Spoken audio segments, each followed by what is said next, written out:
Knockup just yet. He's going to walk back. Contract is here as well. So I'm going to be dodged out by Playful Trickster. And no harm, no foul towards North America. Jensen keeping it very cool, knowing his own jungler is around. And again, it's a level 1 fish. You're not really too afraid of that potential all-in. Contract's over here chasing behind Blank. I want to make sure he didn't sweep back into the river, by the way, for another repeat gank. I think a lot of this, as we said before, top triangle of the map, very important and can be influenced quickly. Yeah, and he got to check his own blue buff because Blank could have technically gone straight towards it and grabbed it. Contract's checking around as well.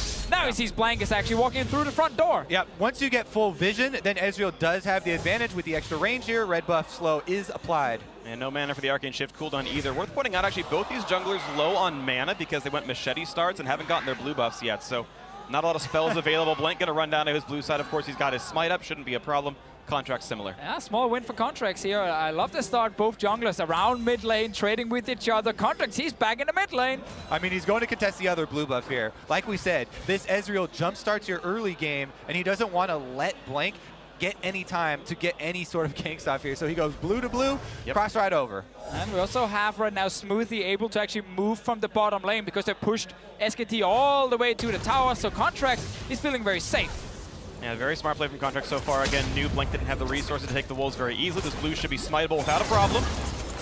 And as we talked about Blank here and going over him, the differences from last year, Contracts is a guy, he was nowhere near Worlds last year. This guy is very new to the stage, and he's been performing with a lot of confidence here in group stage, which is definitely admirable for one of these newer players on this big stage, especially from the jungle position. That is incredibly important. Incredibly team dependent. I mean, Contract this time last year is ending his Challenger Series 1 with Cloud9 Challenger. They qualified in. He got promoted to the main squad Challenger. C9C became FlagQuest, as we all saw. And yeah, Contract has done very well with his new team. And one of the things I love is he's a homegrown talent. So he's super valuable for an organization like C9, who already sits with Jensen and Impact as import here. The fact you have now a jungler where you don't have to worry about taking up any slots or anything. He's just going to be there on this team in North America and be super valuable the next few years as well. And right now, it looks like they're actually saving this blue buff for the next time that Jensen would come back out to lane, so he'll have maximum time with it. Not quite sure if Contracts will actually take it or if he's waiting to hand that one off. Well, maybe he is actually going to take it for himself for the extra experience boost before he returns. See what happens right now. Both mid lane with level 5 right here. 3 for both the junglers. Blue doesn't look like a handoff. He's pushing it down pretty fast, so Jensen will not have this for his first run through the mid lane. Maybe the second one gets stolen. We'll see what happens. Let's talk about the Jace in the top lane as well here from SKT. It's been a pick. We've seen quite a few teams, pick now and not be too successful on it. Up in the top lane, TSM yesterday, AHQ just before this one. You need to make sure this Jace can play aggressive in the early game. You need to play around him as a jungler, especially with vision, so you can bully out this Maokai. And actually, even if you don't go there as a jungler, if you disallow the other jungler from interfering, then Jace is just going to take his toll in the Maokai, right? We've already seen Huni bullying Impact so much that he had to recall and use his teleport before the Bramble vest purchase, which is really kind of the key breakpoint there. Yeah. If your jungler allows you to get it, then it's really helpful. But the 2 cloth armors there is going to mean that next time Impact goes back, should be able to grab it. And this game as well with a Jace, you can for sure just go straight for Ghostblade because you're going to do so much damage to 4 of the 5 members on C9. There'll be very little armor stacked on everyone except for Impact specifically. And if he does go for Ghostblade, it's because he's saying, I don't need to just purely win my lane. I also need to join my team in the mid game and then provide some serious DPS. Right here, fighting the bot lane right there. Fang does get rooted up. Nice little trade there by Sneaky. +6 right now for the Cloud9 duo, doing pretty well for themselves against one of the world's very best duo lanes. The stun coming through as well. This Shark comes through onto Jensen. Here comes the fight into the mid lane. Blank to join at level 4. Contract the same. Out goes Faker. Blank going to do a bit of damage, but it's going to be the minions dying to the turret. And Contract shows early in this just to try and get some DPS out. They're just trying to have that pressure down bottom, though, Sneaky on the run. Wow, somebody who used just to be safe about this one now. Wolf's got to be careful. No, Blade Caller just yet gets to walk away cleanly enough. Sneaky, of course, out of mana. Can't do much more with that one. Right now, gold +200 for Cloud9 in the early landing phase. Ooh, Wolf and the rest of SKT's bottom side might look for a kill on Sneaky, or at least trying to force a flash. Wolf trying to position very aggressively. Still have some mana. Sneaky low on mana, low on HP. Yeah, only flashes for this bot lane. The rest of the summoners are all on cooldown for both sides here, and Bang, certainly more resources than Sneaky. Now this early game reminds me a bit of last week when C9 played SKT and Contracts tried to put a lot of time around the mid lane. But in this game here, he's not gone over-aggressive. He's not actually just flashed straight onto Faker and try and force a play. He's just been constantly walking in and poking Faker and making sure that it's Jensen controlling the lane. It's a really good start for C9 to get the upper hand here. See, the late game looks good under this one. Another look towards the mid lane from Contracts. Isn't keeping his jungle dead all the time, but both jungles level 5. It's not too big of an issue. Looking at the toll in top lane, plus 10 CS, and the first level 7 is Huni. He's actually got himself a very charming inventory. It's not necessarily going to be a tier build. It might just be for the mana regen, and he'll sell it later, but we almost never see tier Jace anymore, so interesting to see that at all. While this time that Contract is spinning around mid as well is, you know, affording Jensen the power to punish in this lane and know that there isn't going to be that case of the double level 6 jungle and mid all in. However, it is costing Contract some gold in the jungle. Blank is actually ahead, both in gold and experience slightly. Now that Jensen knows he doesn't have Contracts next to him though, hovering by his vision on the bottom side, those control wards is your safety area. It did also see Blank here going up towards the scuttle. Should be fine. And as you mentioned earlier as well, Kobe, Blank doesn't need to gank the lane up in the top lane for Huni to win. He just needs to constantly make sure he knows where enemy jungler is and there's a bit of vision down for the Jason. It's been happening in this game here. No one has gone top lane really to do anything. However, I don't think this lead is big enough for what you expect in Jace versus Maokai. Plus 8 is pretty small what you expect for the matchup. Plus 15 feels more average for the state of the game. I think for Huni, it's not necessarily about getting, you know, the biggest CS lead possible. It's can he get a bit of damage on tower? And can he then actually get Impact down to about 50% HP? And they can coordinate a tower dive then with the Java and with the Fist and take the tower in just one turn. I see this quite often with these lanes where it's all about just having control and then poke slightly and wait for the big tower dive and then you take the objective. See if it comes in here. 1 minion lost to the turret. A couple autos come through when he wants it. Still getting poke onto Impact. And as you mentioned, down to about 3/4 here. Maybe needs a little bit more onto him. Slow and steady. Yeah. And you can see as the lane resets to +9. Again, that's the lead right now on a lane reset. See what comes in next. The other thing to look out for in that matchup is that when Jace keeps up this pressure, usually the team will make a conscious decision of either we would rather save turret health and have Maokai teleport back to that lane to keep up with the pressure. Well, bottom side though. And he misses the root. Sneaky's got to be careful. He's got to, no, doesn't even get to do anything about it. Barrier was up, but the Contaminate came through first. Blood in for Bang. SKT's bot lane off well. And you can actually see that Contaminate projectile coming towards you. There is time to barrier as it comes towards you. So Sneaky probably decided that it wasn't going to kill him or just didn't react in time. I'm pretty sure even your ultimate gives you something as well. Short range shark comes through, gets the knockup. But look at that damage into Jensen. Dunk comes through, flashes it though, and the barrier's going to block none of the damage.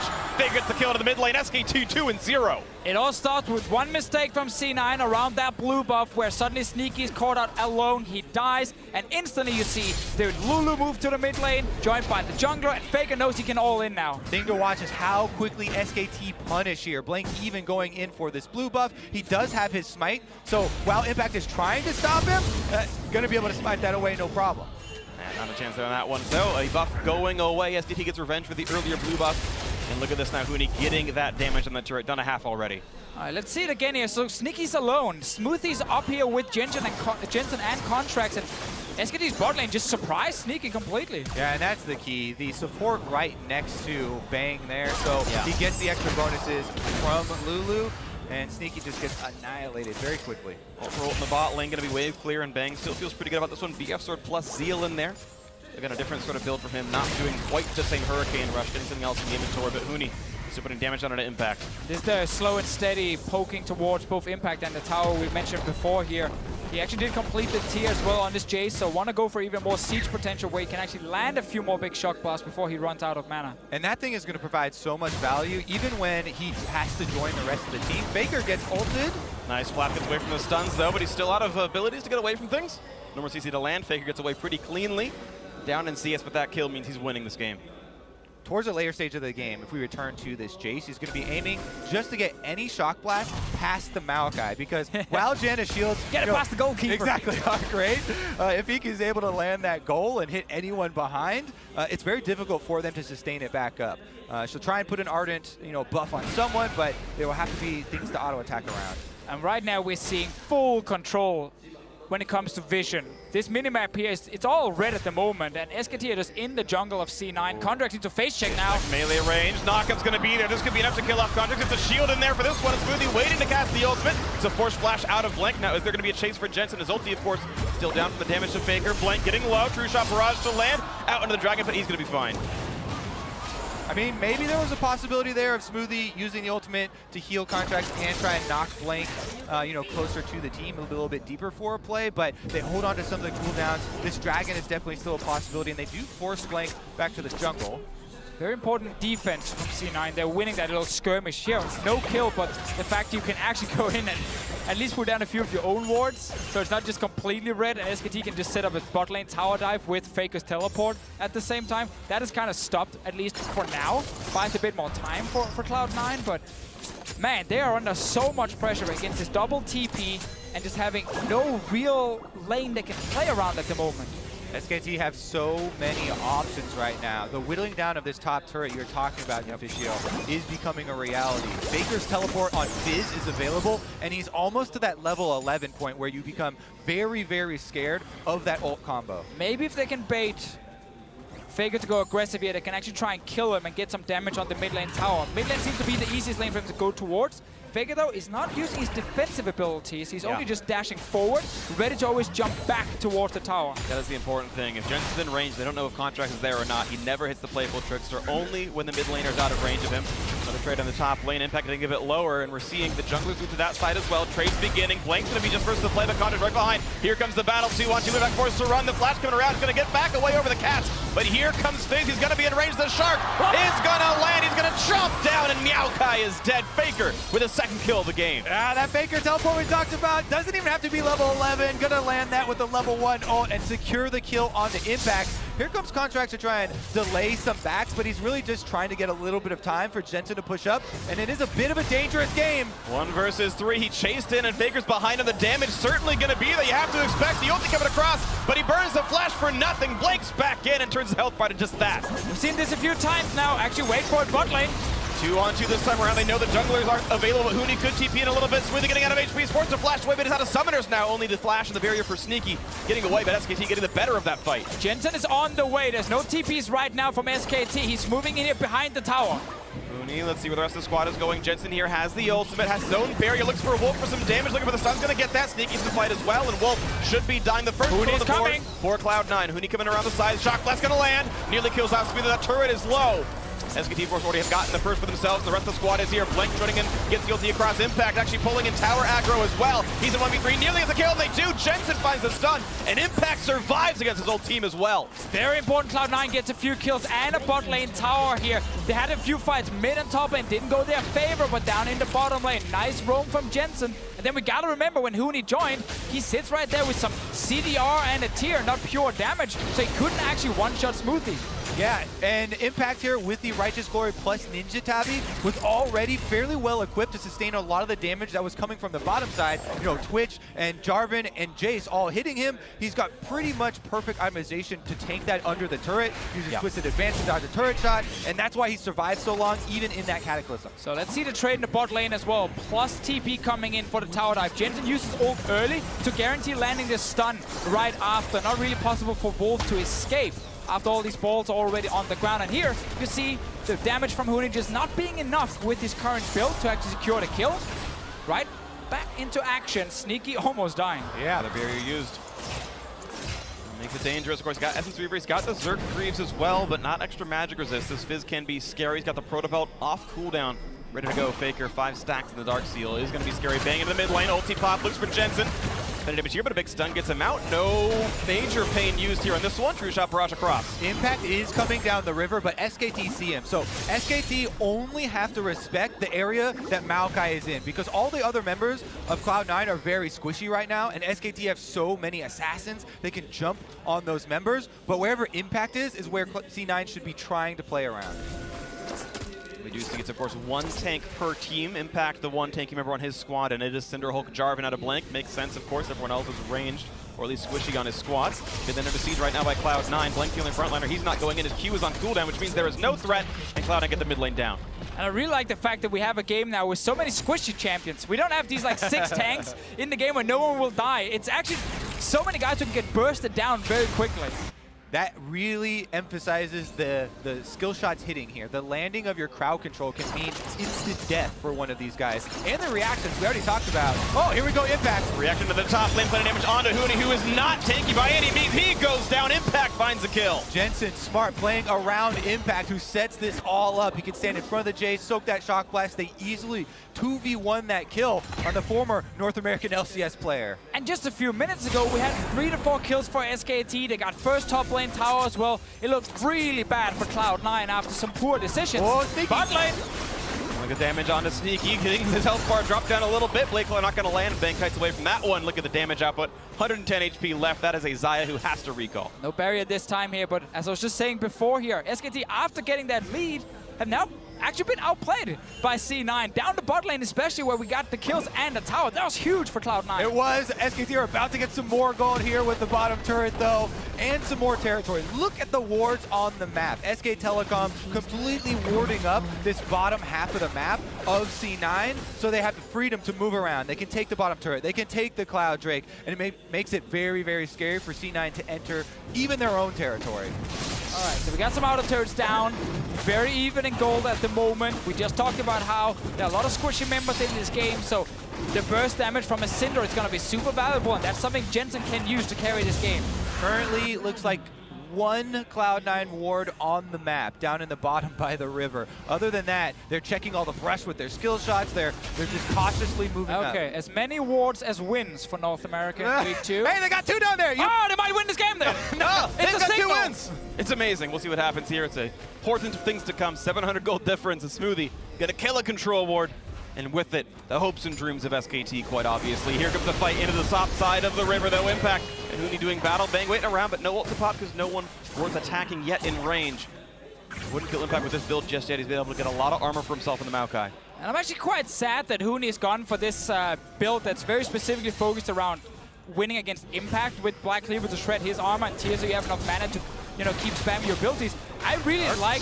Actually, never mind, Contract's dying. Knockup is there. The Shark didn't quite land, but the Wild Growth is a lot. Contract's now back to his team. He's got the shields. Vigor pushed away. Looking for more in the backline. Jensen on the chase. Look at the damage up and out of Twitch, but Contract stays up there as well. Another re-engage towards Bang. Barrier going to time out. Force the team forced to run away. The kill did come through, though. Huni found the snipe onto Contracts on the side of it all. Yeah, Huni from the back there is able to kill him after C9 did so much to get Contracts out of that fight.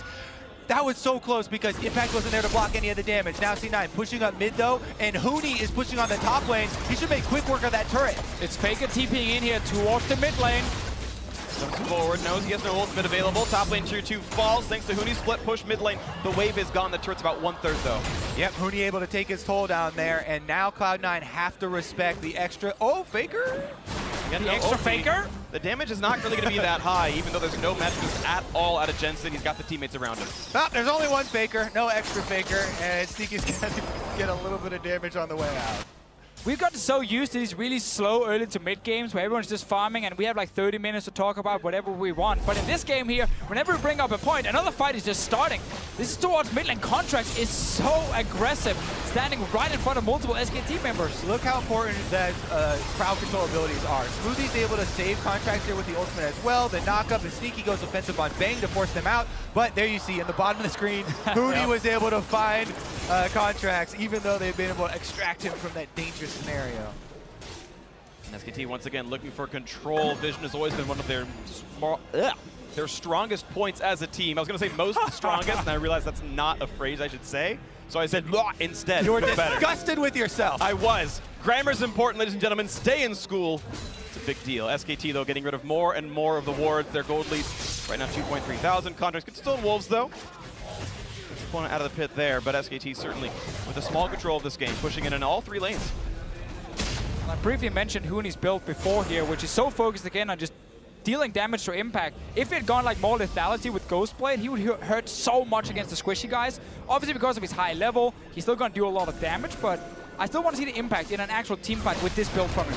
Oh, they caught contract. He brings the shark back into Jensen. One kill comes through. Jensen flashes away. This could still be dangerous. Faker pops the zone. He's thinking about a misclick that one. Wasn't in range of much. But here comes the backline active. Sneaky force run away. One kill comes through, and Smoothie's already dead. Jensen next to Huni drives in and grabs the kill. Now on to Faker, but he pops away. He's going to stay alive, but this one big can't quite fall. Yes, one does come through to impact, but he's the only one to get a kill at all. SKT have already grabbed themselves 3. The chase forward, looking for one more kill. Cloud9 get it as blank falls. Such an important engage from SKT. Again, we talk about impact not there. That means they have the freedom to go for this, and they pull off a really good dive, but once the teleport completes and impact arrives, he's able to secure a couple of turnaround kills for them, which Cloud9 desperately need. Otherwise, they're going to continue to bleed territory. This mid-turret's about to fall. But once again, it all starts with SKT having superior vision on the map. There are so many places where SKT can hide and use this fish from Faker to just like fire from long range, and then Bang can open up. There's so little information on the map from C9. They can't see anything. Exactly. I honestly think they should be under their turrets, not even in front of them,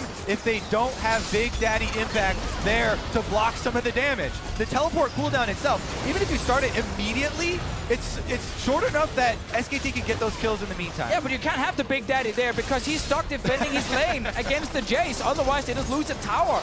So he needs these kids here to actually handle themselves in the mid lane, but because they don't know what's happening in the river, SKT can just move around, wait for a long ulti from Faker, Bang opens up, and then you have 4 squishy members dying in a few seconds. That's the big thing for squishies right now. No one naturally going to buy a locket for the immediate durability to the rest of the teammates. Smoothie has himself a redemption, which can matter a little bit, but right now it's been difficult for Cloud9. The kill's still reasonably close. It's 5-8, the gold lead. 2,500 for SKT, certainly not insurmountable, but it is still the Koreans with the lead in this game. I have to say, that problem you just brought up, Deficio, gets even worse for Cloud9 now, because Impact did have to use his teleport to join that fight, and Huni now has the teleport advantage. So Huni going to try and pressure on bottom side first. They have Faker on top side. It's a classic SKT kind of gaining control of the entire map right now to get the waves moving, get that pressure down, and try and pick C9 apart. Yeah, normally you want to shut down Fizz in the early game where he's not very strong, and they tried. They had contracts around the mid lane multiple times, but Faker is currently sitting very even in farm with a ton of kills. He has teleport, he's sitting in a side lane where no one can stop him, and that means Faker is just going to be so impactful in this game here, and of course in the full late game, we know how tough it is to play against a Fizz. You can barely kill him in teamfights and he can burst you down. Yeah, SKT, so much going in their favor right now. They're definitely on the offensive, especially with again. Faker's teleport also coming up very shortly here, and a dragon also spawning on the Rift. There are a lot of rewards that SKT could try and take right now. They get for themselves. Mountain Drake just now spawns up here. Baron Control's already there as they've got all that vision on this side. Bang looking for his first opening. Finds Sneaky. Couple attacks come through. There's a dunk in. Blade's probably going to come out after a second, but Sneaky already pushed out of the fight. Gets away from the Shark, but he might burn down. Needs another shield. Barrier will time out, and he might get poisoned. Someone to heal from Smoothie keeps him up, but that is a lot lost by Cloud9. SKT have complete control for this Drake now. And we just saw that kind of engage before here where it was a few kills for SKT. Now it's just the Mountain Drake they will get, but a few summoners blown on the side of Cloud9 as well. So that just means in the next few minutes we might see the exact same opening a third time, but this time giving even more kills to SKT. 3 summoners out of Cloud9, none out of SKT. The Drake picked up without contest here as Huni continues to get more gold and experience. Highest level in the game at 15. He's got the most gold last I checked as well, so he is the one to watch for as the major carry force. Sneaky still trying to scale up. Hurricane, despite really not being against a lot of melee, bit of an interesting choice, but it's one he went for here. I'm thinking of a scenario here where Cloud9, once they have Impact's flash available, should just try and group up and force a large fight with him on the front lines, leading the charge, because that would be the way where they could actually gain momentum in one of these, instead of sitting around here, having SKT continue to nearly sideswipe them here in the mid lane and get big chunks of health. So one of the ways to do that is by just starting the Baron and forcing SKT to move in and take the 5-on-5 team fight. But starting the Baron against champions like Fizz and Twitch is so risky because if you don't see them, they just surprise you. And it puts you on a timer. Jace, Huni on the bottom side, trying to take the turret. Here they go. They're burning it quickly. The rest of the team coming around. TP just now channeled out from Huni. Here comes Faker on the backside as well. Who can he find? The Shark's going to find Barrier from Jensen. The fight continues as he looks for the kill. The Syndra's getting low. Flank into the front lines. The kill comes through to Faker. 1-0 so far to SKT. He's popped the zone. He's getting away. away as well. This could be a trade. Sneaky gets one. 4v4 in the fight, but the knockbacks continue, and Huni gets himself the second kill as the carries from Cloud9 are all gone. A double now out of Huni. Shock Blast gets the kill to Smoothies. The bot lane's gone. Nice little shot out of Contrast gets one, but it's 3 for 2 so far. The two remaining Cloud9 members running away as Bang is on the hunt. He's got the move speed, but he's still getting shot at. He can't quite find those kills just yet. Still, plus one of SKT and the Baron now going to be into their control. That was such a well-played flank by Faker on the bottom side. It caused a lot of chaos in the backline of Cloud9. So even though Impact was there and he tries to nail down the front line for Cloud9, Faker's in the backside, kind of delaying the DPS that they could put out. And that's the thing, if you don't know where they're coming from or who you can engage on, you're just stuck here 5 members together. No one's going to touch Bang in this fight, and they're all going to try and jump onto Faker while trying to escape at the same time. Exactly. Faker draws everybody's attention and still is able to solo out Jensen, giving them so much momentum in this fight that then SKT, they just run straight through with Bang auto-attacking and creating this pressure. Now, Contracts makes a smart move here, and he does have vision of Huni, so he's able to land that last shot. But again, it was advantage SKT getting the extra kill. And we just talked about why C9 will try and make this play here. Force a 5-on-5 team fight. You need vision around the Baron though, especially behind it, so you can actually see SKT when they move towards you, and then you turn. You instantly flash engage with the Maokai, so you're not stuck like we saw here in this fight. Then they had to turn again, back around 360 because Faker was behind them and they were just spinning in circles. As you saw on the graph in the last fight, Sneaky had done the most on his team in the last one. Of course, we know that Huni had played the North American LCS. You can see the overall record of Impact against him, and Huni's been getting the better. Looks like he might one more time. Of course, this time with a stronger team. Still looking good for SKT. And now we're also getting that lethality from Huni here, so he can deal that DPS against all the squishy members. Basically, he's been winning his side lane. He's been joining his team when needed. But honestly, it's been about the 4 members on SKT just constantly finding engages on C9. Yeah, he's on separate sides right now. It's Faker looking for the play against Jensen. Not going to find it here. We had seen Impact look for Huni, but didn't find it in the bot side, so disengages on both halves. Yeah, the cooldown of Righteous Glory is actually something to track as well. Everyone always focuses on these summoner spells, but Righteous Glory movement speed and that engage for Impact is also very important. It's a much lower cooldown, so he kind of tried to use it there to grab Huni. It was unable to, and they'll have to work around this as well. But it's still 90 seconds, so it's going to be up about the same time Huni's teleport is back up, so there's not much of a different window there. Off by about 20 in the favor of Impact, but we'll see what comes next. And again, it's so much on Impact to, he's trying to basically herd the rest of the members of SKT to pin them down and allow Cloud9 to get off their damage, but it's been so difficult, and SKT has done such a good job. Look at the vision on both sides here. They're just constantly pressing in. Yeah, it's such a problem for Cloud9 that they cannot stop the 2 split pushers, so their side lanes are always getting pushed down to where the tier 2 towers are, and that means that C9 are always afraid that someone's going to roam into mid, like shoot them from the side with a long-range Fizz ulti or the Shock Blast from Huni, and it just makes you play very defensive in mid lane, and then you always give over the priority to Bang to just sit in that mid lane and surprise you. SKT have such an arsenal at their command now. It feels like all of Cloud9's squishy members have to dodge every single skill shot, or else SKT are going to pounce on it.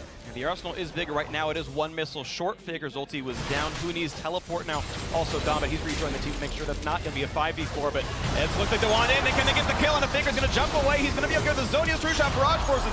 Flash out of the member. SKT going to lose another couple of cooldowns, but they get away alive. Good play right here from Cloud9. They're moving Impact from the bottom lane. As soon as Huni is not in that lane, just perma pushing, group him up with the team, as Kobe has mentioned multiple times, and they try and find an engage. Sadly, they don't get a kill. They do get the flash, but they're not able to force anything else like, oh, a Baron or anything like that, because SKT has so much vision. They would want to try and also get like Faker's teleport out or something, but SKT seem to be able to recover very quickly from that because all of their groundwork, pushing up the side waves, all of the vision that's already been laid in the jungle. That's the thing, these professional teams, when it comes to split pushers, always talks about windows.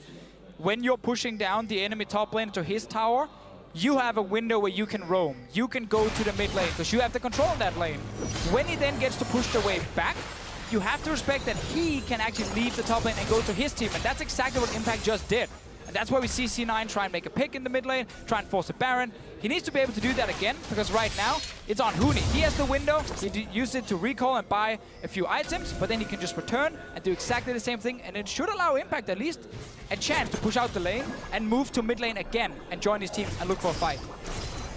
We've seen, speaking of looking for fights, Faker's been fishing for his ultimates quite frequently, but the cooldown pretty short. It's about 40 seconds base at this point, so He just looks once every couple of waves, doesn't find it. SKT able to, you know, hide back easily. Exactly. The cooldown is so short, and the rewards would be so big if he can land one of those fish that it's definitely worth throwing him out. Right now, Huni is starting up this Drake. Because Impact is getting close, he might have to respect it, but there they go. Oh, Stunn's got him out of the EQ. Blank has no way out. The flash doesn't mean anything, but look at the damage! Out of Bang, he's trying to shoot him down. Not just yet, though. Gonna kite back. The 1-for-0. The solo mountain Drake might not mean much. Faker over the wall, not caught by the root just yet, but the chase for Impact. Does he have the W? He's not quite in range. Not gonna get it there, and Huni gets in the way out, but a 1-for-0 with no jungler means a chance at Baron for Cloud9. Yeah, this time around, C9 gonna jump on the opportunity to force the big objective. Watch all the SKT poke. But there's no ulti from Bang right now. Same from Faker. It's only Huni, and he No just hit Spike, Impact. no chance. The Spike should go through easily. Grabs into his contract with Impact. Not quite getting the root, but still. The 5v4s are much more to find. Faker still running them on the wild goose chase, but it's a slippery fish. Gets full root. Here comes the follow through. Knockups are in from Lulu. And Faker's still able to walk away. Jumps over the wall. He's going to be fine. Just the pick and the Baron, though, but this brings the game back to 3,500. Faker so slippery with that blue buff, and Impact not able to lock him down. What can Cloud9 do with this window, Deficio? Big purple window. What are they gonna get?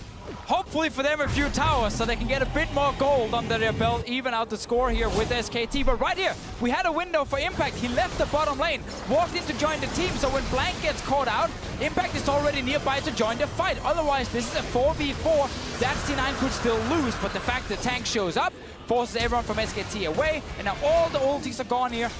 Very simple. C9 are playing well around Impact roaming from his lane, knowing when they can actually force a fight in mid. Blank got surprised right there, and that cost his team a lot.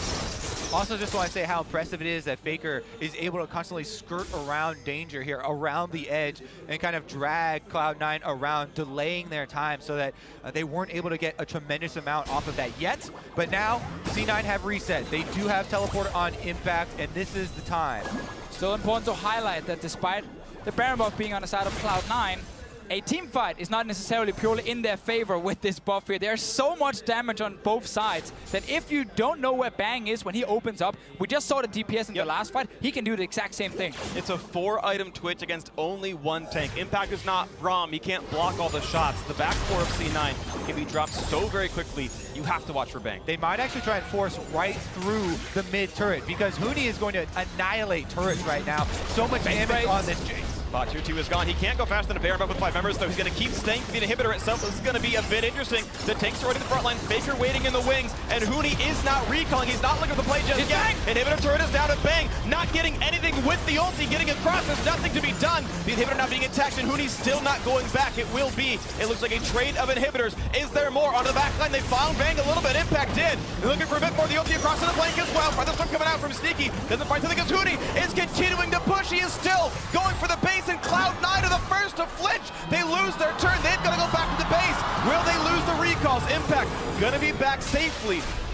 That Twitch poison stops a couple of Impact's attempts at recalls, and Huni is able to demolish the base there. What a quick trade, though. This is 1-for-1, and C9 still not out of here. Huni could come up from the red buff as well. Now, Impact has TP as well. If C9 see it coming in, they can at least join the 5-on-5, and Huni right now only concerned with taking the jungle away.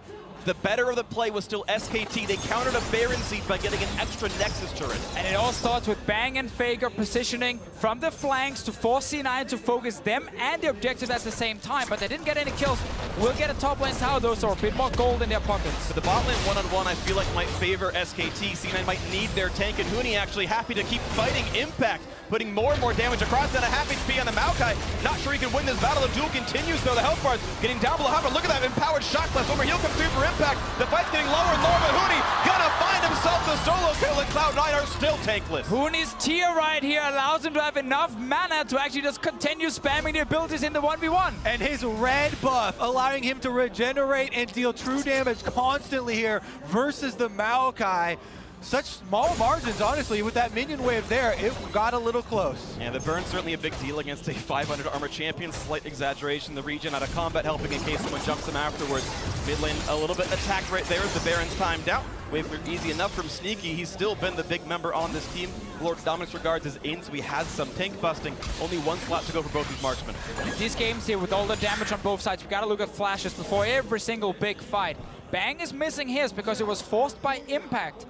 in that little base defense from SKT's side. If they can actually flash engage onto him, there is a QSS that makes it a bit harder to lock him down, but he won't be able to flash away at least, and a lot of damage can follow. So SKT, their game plan from here continues to look like create this pressure around Cloud9, play off the vision they already have surrounding this team. If they continue to poke on both sides and continue to poke with these fish that Faker is poking out, eventually they burn enough summoners that they can punish.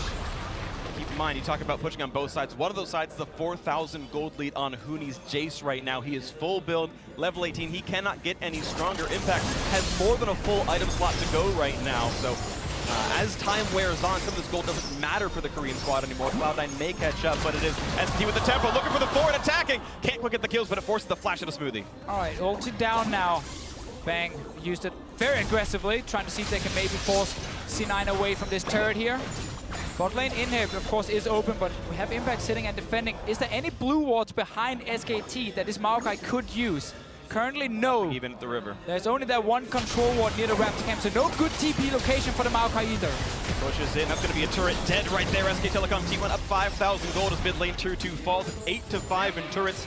3-0 on Drakes as well, double mountain plus a cloud. This is an Elder Dragon that's about to spawn on the field for SKT with 2 Mountain Drakes. Yeah. They would annihilate this very quickly. 4 times power on the Elder Dragon burn, thanks to the 3 elementals picked up so far. Huni splitting his focus now to the top side, away from the major objective. Red Elixir on turret, gonna fall rapidly. Look at the damage output there, it's gone, and 2 more autos.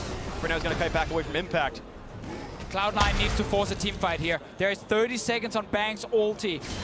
Few seconds on his flash as well, but again, they need a ward they can use to TP on for Impact so he can leave that lane. Yeah, you might lose an inhib, but you gotta be able to force a 5-on-5 team fight, otherwise you're slowly just going to bleed out every single tower in that top lane. 38-25 is when Bang's ultimate comes back up to cooldown. It's essentially here when the fight comes through. As soon as anyone meets, he's gonna have that ulti right back available. The problem here is that there is a super minion on a single Nexus turret that will destroy the Nexus turret itself. C9 have no time. They have to force, and that's why SKT are just delaying them. We're happy to go back and forth in this one. Top lane Nexus, or sorry, Inhibitor turret could fall as well, as the Maokai is going to have to go back to his own base. As Huni is going to have that available now. It might be a smite by TP in for the Maokai. They want this battle. Cloud9 though. The Elder Dragon resets, and Huni still has free time into the base contract. Pushed back by the Shark. They need to do something on this one. Huni's going for the finish! Huni's going to win the game outright. He's onto the Nexus already. Cloud9 have botched the macro management. SKT without even a kill at the end of it all. Just going to close it out. The #1 seed for South Korea's SK Telecom T1 has been secured. And C9 stuck in.